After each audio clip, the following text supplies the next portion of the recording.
സനോജ്, ഈ ഈ മുഴക്കത്തിൻ്റെ വാർത്ത വന്നപ്പോൾ, ഈ പ്രകമ്പനങ്ങളുടെ വാർത്ത വന്നപ്പോൾ വയനാട്, ദുരന്ത മേഖലയിലുള്ള വയനാട്, അതോട് ഒപ്പം നിൽക്കുന്ന വയനാട് എങ്ങനെയാണ് അതിനോട് പ്രതികരിച്ചത്? എങ്ങനെയാണ് അവിടെ കാര്യങ്ങളൊക്കെ മുന്നോട്ട് പോയത്? സനോജ്.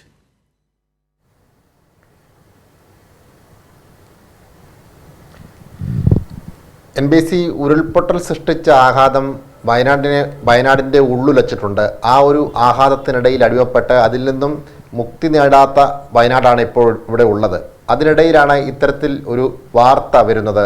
ഈ വയനാട് ഉൾപ്പെടെയുള്ള ജില്ലകളിൽ ഭൂകമ്പം ഉണ്ടായി എന്ന തരത്തിൽ വാർത്തകൾ ഉണ്ടാവുന്നത്. ഇത്തരത്തിൽ വാർത്ത റിപ്പോർട്ട് വരുന്നത് രാവിലെ 10:30 കൂടിയാണ്. ഈ സമയം ഞങ്ങൾ ഈ നമ്മുടെ ഉരുൾപൊട്ടൽ ഉണ്ടായതിൻ്റെ പ്രഭവ കേന്ദ്രമായിട്ടുള്ള പുഞ്ചിരിമട്ടത്തായിരുന്നു ഞങ്ങൾ ഇന്ന് ഡ്യൂട്ടിക്ക് നിയോഗിച്ചിട്ടുള്ളത്. അപ്പോൾ ഇങ്ങനെ പല വിധത്തിൽ പറയുന്നു, ഭൂകമ്പം ഉണ്ടായി, ഭൂമി ഉരുക്കം ഉണ്ടായി എന്നൊക്കെ അവിടെ വലിയ തോതിൽ ചർച്ചകൾ നടക്കുന്നു. അപ്പം ചിലർ പറയുന്നു ആ സമയം കേന്ദ്രസേനയുടെ ഒരു ഹെലികോപ്റ്റർ ആകാശത്തൂടെ പറക്കുന്നുണ്ടായിരുന്നു ഇന്ന് കേന്ദ്ര സംഘം അവിടെ എത്തിയതിൻ്റെ ഭാഗമായി. അപ്പം ഹെലികോപ്റ്റർ വന്നതിൻ്റെ ഒച്ച കേട്ടിട്ട് ആരെങ്കിലും പറഞ്ഞതായിരിക്കുമെന്ന അത്രത്തോളം നേരിയ തോതിലുള്ള ഒരു മുഴക്കം മാത്രമാണ് വയനാട്ടിൽ ഉണ്ടായിരുന്നത്. പക്ഷേ ഈ ഭൂകമ്പം ഉണ്ടായി എന്ന തരത്തിൽ, പ്രത്യേകിച്ച് ഈ സോഷ്യൽ മീഡിയയുടെ അതിപ്രസരമുള്ള ഈ കാലഘട്ടത്തിൽ വയനാട്ടിൽ ഭൂകമ്പം ഉണ്ടായി എന്ന വലിയ തോതിൽ വാർത്തകൾ വരുമ്പോൾ അങ്ങ് അകലെയുള്ള പല ആളുകളും, പ്രത്യേകിച്ച് വയനാട്ടിലുള്ള ആളുകൾ, ഈ ഉരുൾപൊട്ടൽ ഉണ്ടായതിന് പിന്നാലെ വയനാടിൻ്റെ പല മേഖലയിലും സമാനമായ രീതിയിൽ ഉരുൾപൊട്ടൽ ഭീഷണി നിലനിൽക്കുന്ന പശ്ചാത്തലത്തിൽ കൂടിയാണ്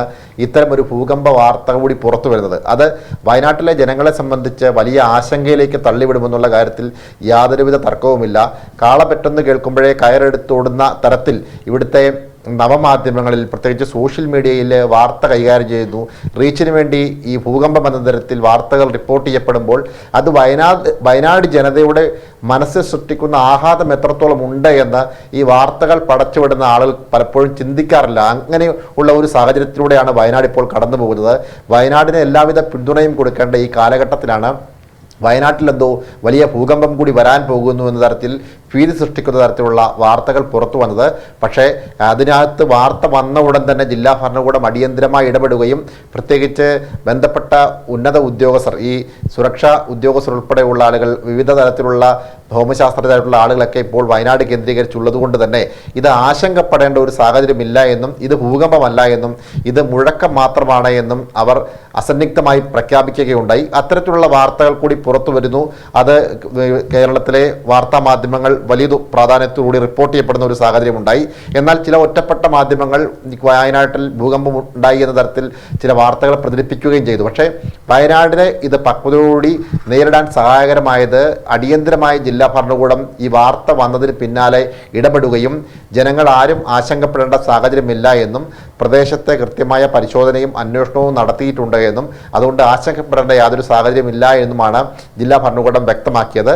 ഇത് വയനാട്ടിൽ മാത്രമായിരുന്നില്ല, ഈ മലബാർ മേഖലയിലെ ഒപ്പം തന്നെ കോഴിക്കോട്, വയനാട്, മലപ്പുറം, പാലക്കാട്, ഈ 4 ജില്ലകളിലെ പല പ്രദേശങ്ങളിലും സമാനമായ രീതിയിൽ മുഴക്കം കേട്ടു. പ്രത്യേകിച്ച് ഞാൻ വയനാട്ടിലാണ് ഇപ്പോൾ ഉള്ളത്. കോട്ടയത്തു നിന്നാണ് വയനാട്ടിലേക്ക് എത്തിയിട്ടുള്ളത്.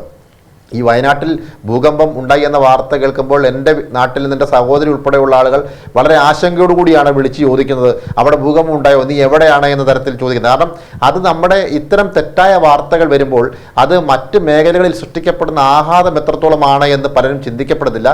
പക്ഷേ അത്രത്തോളം ഭയപ്പെടേണ്ട ഒരു സാഹചര്യമില്ല. ഭൂമിയിൽ നിന്നും ഒരു മുഴക്കം മാത്രമാണ് കേട്ടിട്ടുള്ളത്.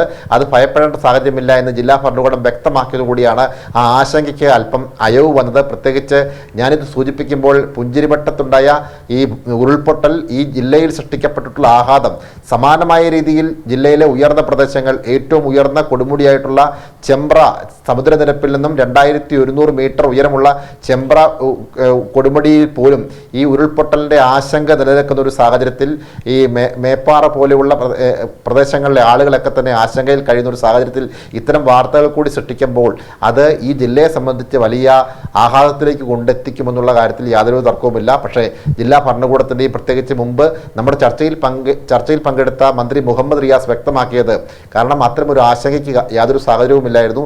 അത് കൃത്യമായി തന്നെ അവർ സമയബന്ധിതമായി ആ കാര്യത്തിൽ ഇടപെട്ടു എന്നുള്ളതാണ് നമുക്കിവിടെ നൽകാൻ കഴിയുന്ന പ്രധാനപ്പെട്ട കാര്യം. NBC.